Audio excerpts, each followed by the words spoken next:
Meanwhile, the Trump administration missed its deadline yesterday to provide evidence supporting the president's claim that President Obama wiretapped his phones in Trump Tower last year. The Justice Department asked for more time to determine what, if any, responsive documents may exist to back up the explosive charge, which President Obama's office has denied. The House Intelligence Committee said it would extend the deadline to Monday, March 20th, when its Russia hearing gets underway, while a spokesman for the committee's Republican chairman said that if the Justice Department doesn't meet the new deadline, the panel might use its subpoena power to gather information. Now, Joe weighed in yesterday via Twitter, writing, "This is a joke, right? I'm not being a smartass here, but everybody knows Trump was lying about Obama and the FBI tapping him." Everybody. Does anybody here disagree with that tweet? That's a good, solid tweet. Okay, good, solid tweet? Solid tweet. So we're really having all these investigations. I mean, why can't, if the president was lying, don't you think at some point he ought to just say, "I apologize, I am just an idiot. I will not do that again," because it was idiotic. Right.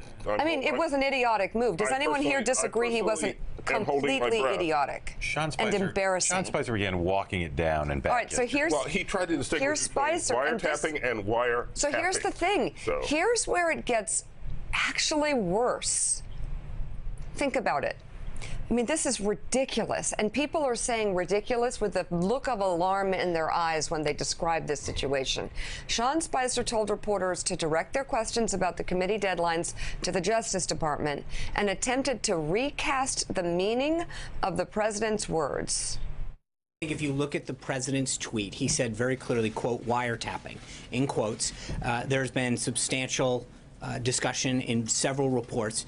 The Brett Baer from Fox, from John's, on March 3rd, talked about evidence of wiretapping. There's been reports in the New York Times and the BBC and other outlets about other aspects of surveillance that have occurred. The president was very clear in his tweet that it was, wiretapping. That spans a whole host of surveillance types of options. He doesn't really think that President Obama went up and tapped his phone personally. I think, but I think there's no question that the Obama administration, that there were actions about surveillance and other activities that occurred in the 2016 election. That is a widely reported activity that occurred back then. The president used the word wiretap in quotes to mean broadly surveillance and other activities during that. When he says something, can we trust that it's real? Yes. You said when he meant wiretapping, right. He said it, he meant surveillance. No, because he literally had it in quotes. So you're interpreting the tweet for us, it sounds like. No, in some cases I'll ask him what did the quotes mean, and he'll say... Did you ask him about this tweet? I did. What did he say? He said they were in quotes. It was referring to surveillance overall. It's something that had been referred to in other reports. So he cited other reports in his conversation with you? He did, yes. It's almost hard to watch, and the reporters in there, it's hard to watch. It's hard to watch. It's hard to watch. It's these reporters trying so hard to keep a straight face, and Sean Spicer, who's a nice guy, but he's got to stop. He's got to stop. In this era of transparency, I don't understand what's going on with the Justice Department, why they need an extension. Right. Like find the stuff and hand it over. Well, what if there is nothing? Well, I know. That should be the point. Here, you can hand it over. There's nothing. The main thing about this is that this argument they're having yesterday is utterly meaningless between wiretapping versus broader surveillance. Whatever the president's made an accusation, the president has control of all. Serious one. The president has control of all these agencies. It is the case that he could pick up the phone and answer the question in 10 minutes. Yeah. Of whether he means wiretapping specifically or other forms of surveillance. What is the evidence upon which you based this claim, whatever that claim meant? Right. And by the way, forward, and then we can decide whether there needs to be an investigation or not.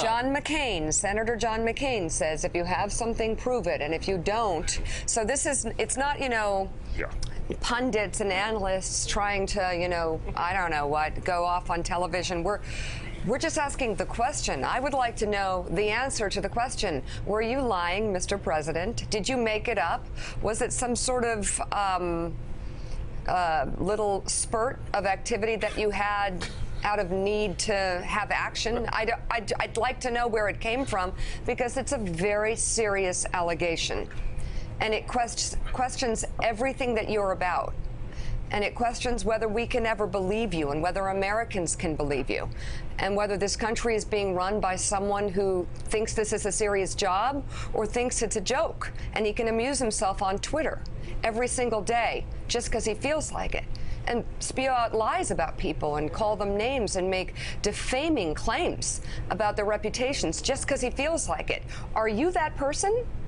Or are you the president of the United States that we respect? I just want to know. Is this over the top? That's a perfect. Really think that it's a good question. There was this whole sort of thing during the campaign. Well, take him seriously, but not literally. But in fact, he is the president of the United States, and so what he says has to be taken literally and seriously. Right. And I would argue. And let's be honest, it was pure nonsense, right? There is no evidence that Obama ordered wiretapping or surveillance of the Trump campaign. So maybe we should just ignore it and move on, Gene. Well, but what the heck? That was just what you just said. You don't do. That's not right. And it should be called out, and it has to be called out, and the president should say something about it. He should say, I was. Maybe he's First Amendment rights. Well, actually, he was defaming someone, so I don't think we can spend the intervening week while we wait for them to meet the next deadline talking about health care.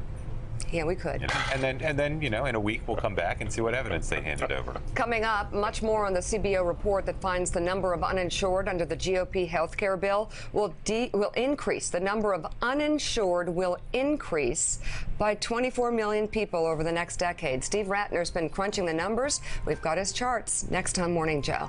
Thanks for checking out MSNBC on YouTube, and make sure you subscribe to stay up to date on the day's biggest stories. And you can click on any of the videos around us to watch more from Morning Joe and MSNBC. Thanks so much for watching.